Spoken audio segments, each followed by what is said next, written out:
The EZO Catalog Optimizer tells you about asset and inventory utilization based on trends, helping you optimize budget spends. To access the Catalog Optimizer, go to the side navigation bar under Items.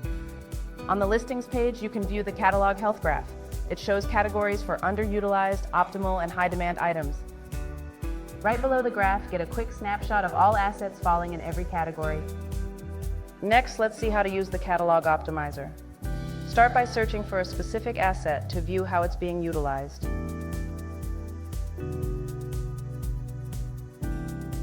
If you can't find what you're looking for, apply filters to sort out results. For more specific results, apply a location filter if you want to see asset health at a specific location, or select a certain group to view catalog health for a combined set of assets. Once you apply the relevant filters, all assets on the selected location or groups will show up. You can even organize assets by different views for more clarity. You can see here we have applied group by name.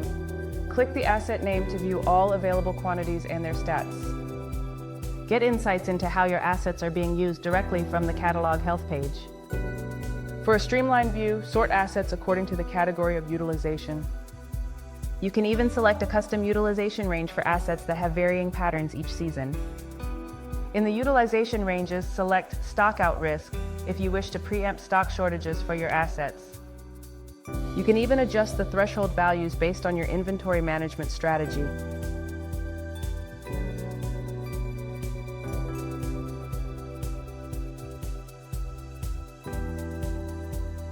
In case you want to reset the utilization values, you can easily start over. Click Restore to Default to reset values. Share your insights with stakeholders via reporting. Click on the Export button to save your catalog health data. Simply download the PDF report by clicking on Export PDF option. Add or delete columns as per your choice. Use the Settings button to customize your view and threshold parameters. That's all, you are all set. Click Update to save your customized columns and get started with optimizing your asset catalog.